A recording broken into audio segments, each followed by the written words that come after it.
ದಿನ ಭಾರತೀಯ ನ್ಯಾಯಾಂಗ ಇತಿಹಾಸ ಸ್ವರ್ಣಾಕ್ಷರದಲ್ಲಿ ಬರೆದಿದೆ. ಕೇಶವಾನಂದ ಭಾರತಿ ಪ್ರಕರಣದಲ್ಲಿ ಸರ್ವೋಚ್ಚ ನ್ಯಾಯಾಲಯವು ಒಂದು ಪ್ರಮುಖ ಅಧ್ಯಾಯ ರಚಿಸಿದೆ. 24 ಏಪ್ರಿಲ್ 1973 ಭಾರತದಲ್ಲಿನ ಸಂವಿಧಾನಿಕ ಭೂದೃಶ್ಯವನ್ನು ಬದಲಿಸಿದ ಮೂಲ ರಚನೆಯ ಸಿದ್ಧಾಂತವನ್ನು ಸ್ಥಾಪಿಸಿದ ದಿನಾಂಕವಾಗಿ ಇತಿಹಾಸದಲ್ಲಿ ಉಳಿಯುತ್ತದೆ. ಭಾರತೀಯ ಸಂವಿಧಾನ ಮೂಲಭೂತ ಕಾನೂನಿನ ನಿಯಮ.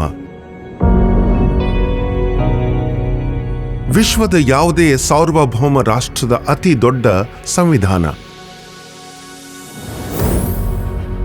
ಸಂಸತ್ತು ಈ ಭಾರತೀಯ ಸಂವಿಧಾನವನ್ನು ಅನಿರ್ಬಂಧಿತವಾಗಿ ಬದಲಾಯಿಸಬಹುದೇ?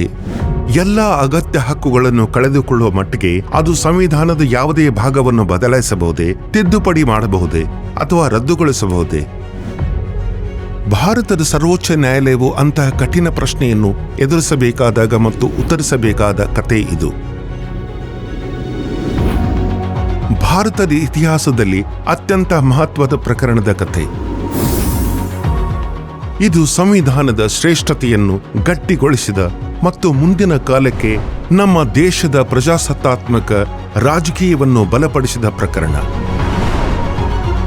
ಮಾರ್ಚ್ 1970 ಕೇರಳದ ಮಠಕ್ಕೆ ಮುಖ್ಯಸ್ಥರಾಗಿರುವ ಕೇಶವಾನಂದ ಭಾರತಿ ಎಂಬ ಸನ್ಯಾಸಿಯು ಭಾರತದ ಸರ್ವೋಚ್ಚ ನ್ಯಾಯಾಲಯದಲ್ಲಿ ಪ್ರಕರಣವನ್ನು ದಾಖಲಿಸಿದರು. ಕೇರಳ ಭೂ ಸುಧಾರಣಾ ಕಾಯ್ದೆ ಮೂಲಕ ಮತ್ತು ಭೂ ಸುಧಾರಣಾ ಕಾಯ್ದೆ ಸಿಂಧುತ್ವವನ್ನು ಪ್ರಶ್ನಿಸಿ ಮಠದ ಆಸ್ತಿಯನ್ನು ಸ್ವಾಧೀನಪಡಿಸಿಕೊಳ್ಳುವ ಕೇರಳ ಸರ್ಕಾರದ ಪ್ರಯತ್ನಗಳನ್ನು ಪ್ರಶ್ನಿಸಿದರು.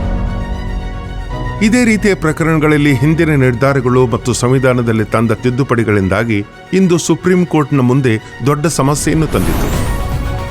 ವಿಷಯದ ಗಂಭೀರತೆಯನ್ನು ನೋಡಿದರೆ ಸುಪ್ರೀಂ ಕೋರ್ಟ್ನ ಇತಿಹಾಸದಲ್ಲಿ ಮೊದಲ ಬಾರಿಗೆ 13 ನ್ಯಾಯಾಧೀಶರ ಪೀಠವು ಈ ವಿಷಯವನ್ನು ನಿರ್ಧರಿಸಲು ಕುಳಿತಿತ್ತು.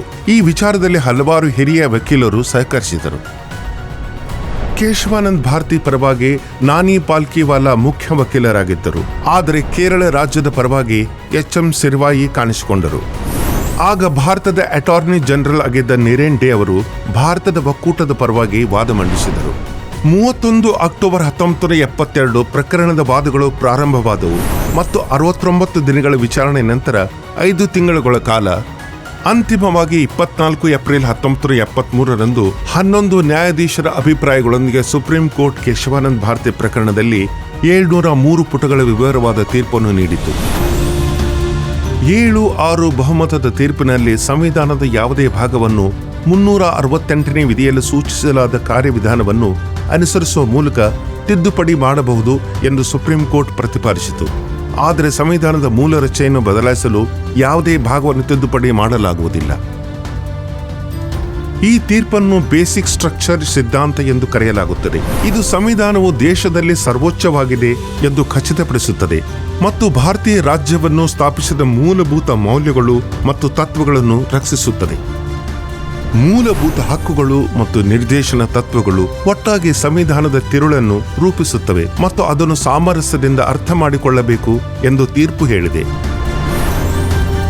ತೀರ್ಪು ಮೂಲಭೂತ ರಚನೆ, ಸಂವಿಧಾನದ ಶ್ರೇಷ್ಠತೆ, ಕಾನೂನಿನ ಆಳ್ವಿಕೆ ಮತ್ತು ನ್ಯಾಯಾಂಗದ ಸ್ವಾತಂತ್ರ್ಯದ ಬಗ್ಗೆ ಕೆಲವು ವಿವರಗಳನ್ನು ನೀಡಿದೆ.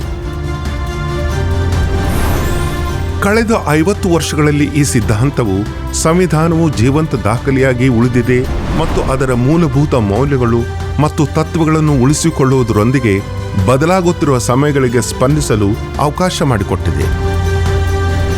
ಕೇಶವಾನಂದ ಭಾರತಿ ತೀರ್ಪು ನ್ಯಾಯಾಂಗದ ಹೊಸತನವನ್ನು ಗುರುತಿಸಿದ ಒಂದು ಹೆಗ್ಗುರುತು, ಮೂಲಭೂತ ರಚನೆಯ ಸಿದ್ಧಾಂತಕ್ಕೆ ಜನ್ಮ ನೀಡಿದೆ.